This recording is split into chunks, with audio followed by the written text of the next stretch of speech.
Jesús no va a volver, ni el tal Mesías va a llegar. Supérenlo, muchachos, como superaron los del ratón de los dientes. Mira, tomando este mensaje, yo recuerdo que había una entrevista que le hizo, que está en YouTube, que le hizo un pastor a un rabí judío de allá de Israel, y él le dice que por qué no creían en Jesús. Y él explica las cosas que iba a venir el Mesías en sí. Y después le dice, ok, yo soy el Mesías, dime qué quieres que haga. Y el pastor le responde, construye el templo. Y le dice el rabí, ok, lo haré la próxima vez que vuelva.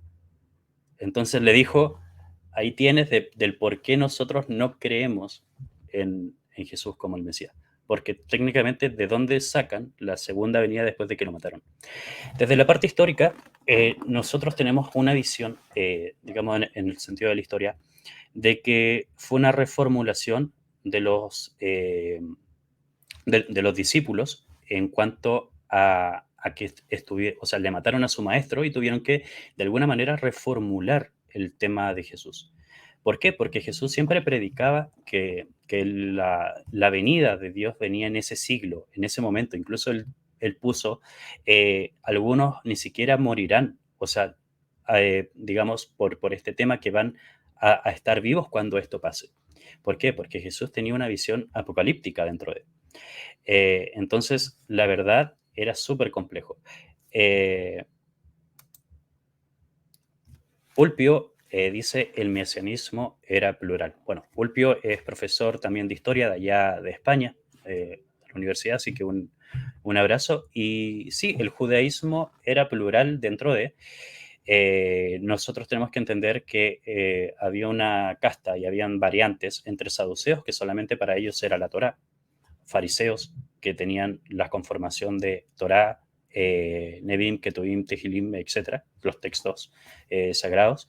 Ahí estaban los esenios, que se apartaron, digamos, porque creyeron que el templo había sido de cierta manera manchado, y es por eso que ellos se apartan. Todo el tema después de la revuelta de los macabeos y todo lo que hay. Bueno, tú, Jacob, debes saber la historia.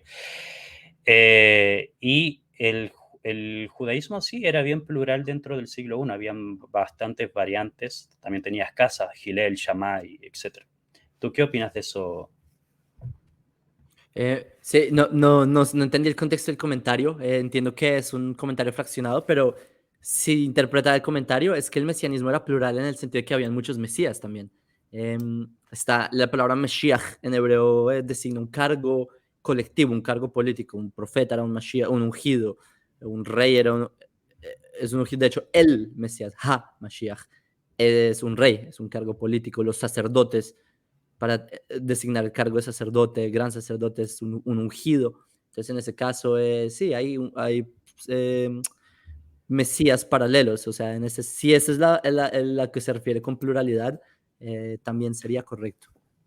No, acá preguntan, ¿es Yehoshua el hijo de Miriam y Yosef en el primer siglo de la era común el mayor exponente de la Torá y la fe hebrea? A manera de personal, creo que sí, 100%. ¿O qué piensan ustedes? Jacob, adelante. A manera personal, pienso que no era el mayor exponente de la Torah y la fe hebrea. De lo contrario, hubiera tenido un poco más de followers. De hecho, en su, no fue posterior a él que se volvió famoso, y justamente no entre los que conocían la Torah, sino entre justamente aquellos que no conocían la Torah fueron los que siguieron su prédica. Pero en fin, la pregunta es si Yehoshua, no estoy seguro a quién te refieres. ¿Te refieres a Yeshu o Yeshua? Porque Yeshu es la pronunciación galilea de Yeshua, ¿sí? Pero Yehoshua es quizás Josué, era el hijo de Nun, que era el alumno de Se Moisés. Pero si te refieren refieres a Jesús, a Jesús. sí, sí, lo digo, no lo digo de broma, bueno, sí un poco de broma, pero Sí, lo sé digo que porque eres las personas le cambian el nombre a su irónicamente. propio ídolo. Irónicamente. Entonces, si era el hijo de Miriam, sí, también las fuentes judías, si era el hijo de Yosef, incluso los evangelios niegan que haya sido hijo de Yosef, también las fuentes judías niegan que haya sido hijo Correcto. de Yosef, por lo tanto, en el aspecto histórico, al parecer, no era hijo de Yosef, pero al parecer sí era hijo de Miriam. Claro. Yo en realidad, mira, no entiendo mucho por qué se esfuerzan tanto en decirle Yehoshua, Yeshua, Yahshua a los mesiánicos y todo. Si no hay textos en arameo que hablaran de él dentro de la forma aramea o hebrea. Eh, y por ejemplo, otros dicen que fue el nombre Yeshua o Jesús o Jesús. Fue un invento, siendo que tenemos ese nombre en la Septuaginta, en el texto griego, precisamente en Josué, lo tenemos como Jesús en griego. Cuando uno ve el texto de, por ejemplo, Josué, lo ve en griego y dice Jesús. Entonces, la verdad, era un nombre que existía dentro de, claramente, Josué, Jesús, no mucho, pero dentro del griego, técnicamente no había mucha variación de. Entonces, cuando nosotros entendemos que los textos del Nuevo Testamento que hablan de él se escribieron en griego, no en hebreo, hay una fuerza ahí en decir, no, es que se llamaba Yeshua, Yehoshua, Yahshua, Yahoshua, etcétera. Yo he visto como 5 o 6 tipos de formas diferentes que lo intentan nombrar. Así que dice en eso. ¿Sabes yo por qué me abstengo al nombre Yeshua más que todo? Porque la tradición judía dice Yeshu. Y, Sí. y luego, bueno, luego se inventó un acrónimo de por qué Yeshu, pero la pronunciación galilea, los galileos no tenían letra Ain, que es una letra Ujú. gutural. En la Galilea no lo pronunciaban. Entonces, por eso sí tendría mucho sentido a nivel que desarrollaron la variación Yeshu porque venía de Yeshua, pero sí, ellos, los galileos, sí pronunciaban la Hey. Y esa es la letra que justamente no está ahí. Por eso tiene más sentido que se haya Sí, llamado Yeshua y no Yeho. claro. Sí, puede ser una contracción, pues, si es que la queremos poner dentro de. E incluso en los textos de Flavio Josefo, cuando nosotros vemos en el griego, lo mencionan como Yeshu. En el libro 20, bueno, el libro 18 es una interpolación cristiana, pero el libro 20, cuando habla de Jacob, el hermano de Yeshu, aparece en el texto que se quieran referir a él así. En español lo tenemos como Jesús dentro de. Déjame ver si hay otras. Bueno, hay varias preguntas en realidad. Lo lograste compartir en tu canal, entonces sí, hay muchas personas que se conectaron. Eh, Dice, Jesús era descendiente de Jeconías y esa descendencia era maldita. Una pregunta fuerte que yo no sé. ¿Qué opinas tú? Yo, Sí, yo me lavo las manos como Pilato. hay dos genealogías, una en Mateo 1, una en Lucas 3. En Mateo 1, y eso se conecta con algo que empezaste diciendo, de hecho, que en Mateo 1 aparece Jeconías. ¿Y qué pasa? Que Lucas viene a corregir a Mateo en muchos aspectos. Por ejemplo, cuando Mateo se equivoca de Zacarías, Lucas lo corrige, él pone otro Zacarías, él le quita el hijo de Berequías porque desde nadie lo mató. O sea, hay muchas correcciones que Lucas le hace a Mateo y una de las tantas es esta. En Lucas no aparece Jeconías, se va por otra rama. Entonces, ¿por qué lo hizo? Porque Jeconías era una de las personas que estaba maldita, que esto está en el profeta Jeremías, en Irmiau, él maldice a Jeconías, que dice que Jotam al Yeminja, que te arrancaré que si fueras mi anillo te arrancaría, etcétera, etcétera. Entonces, es por eso al parecer que Lucas lo quitó. Entonces, cuando tú me preguntas si Jesús era descendiente, según Mateo, pero si le preguntas a Lucas, no. Depende a quién le preguntes. Claro. Acá hay una Y pregunta otro que. detalle, Sí, dale. también esto es cuestionable, porque la descendencia que se menciona en Mateo y la que se menciona en Lucas no son las genealogías de Jesús ni siquiera, son las de José. Entonces, Además, hay que acá entender algo que tampoco, no sé. en las genealogías que no entienden muchos cristianos, que esto también lo aclaró Ulpio, hay que entender que no te intentan dar un registro histórico de las genealogías, porque obviamente no es histórico como tener escrito, Adán tuvo este hijo y este hijo y este hijo, no. Lo que intentan hacer es una gematría para el mundo judío, en los números 14, etcétera, representación de David y otras cosas más. Entonces lo que intentaban comunicar, digamos, con esta genealogía de Jesús, era que quien se acercaba al descendiente de David. Entonces, esa era la idea de la genealogía.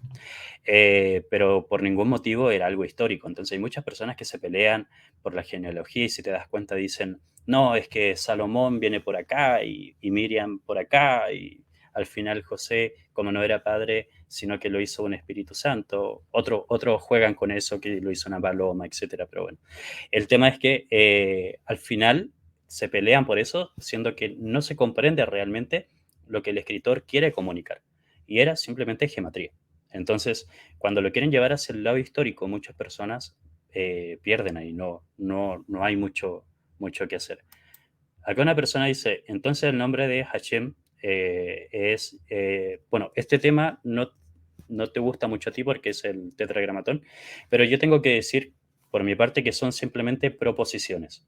O sea, estas proposiciones que tú ves en el mundo cristiano o, por ejemplo, el Códice Elefantina que dice Yahú, etcétera, son simplemente proposiciones de las cuales ha ido o han ido queriendo adaptar este tetragramatón, pero en realidad no diría que se tenga en realidad el correcto dentro de las Biblias, o sea, porque simplemente estarían, digamos, las consonantes de él.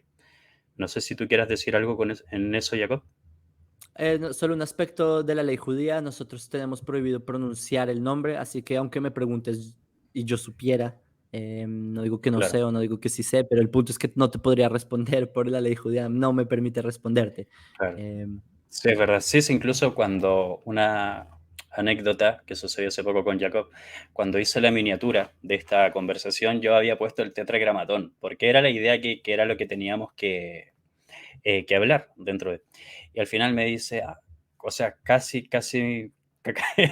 me mata, digamos, Jacob, porque dice, no, nosotros tenemos prohibido eso, no me parece, así que ahí cambié el cartel por el cartel de Mauricio Scott, por el cartel de, bueno, a ver. Esa pregunta es para ti. Una pregunta, ¿qué postura tiene el judaísmo con el baile o danza? En- Muy positiva. ok. Ahora elaboro, porque en la época del templo, de hecho, se cuenta que cuando se iban al templo, en las, ¿cómo se dice esto en español? Las tres altas fiestas, no sé cómo se llaman, Shloshot HaRegalim, Pesach, Sukkot Ujú. y Shavuot, Y que cuando se Sukkot. iba, ¿qué pasaba en Jerusalén? Era como un carnaval, era alegría máxima, era literalmente los sabios de Israel haciendo malabares, era, era muy buen ambiente y la danza es parte, es como la expresión más antigua del ser humano, de hecho, antes que la música misma. Entonces, o sea, el judaísmo lo ve muy positivo. Obviamente que el judaísmo tiene un marco de, ¿cómo se dice? De cómo conducirlo, de que debe ser con recato, no todo esto como en el reggaetón, que empiezan a bailar de una forma que el judaísmo no vería positivamente, sino que con recato, etcétera, en fin.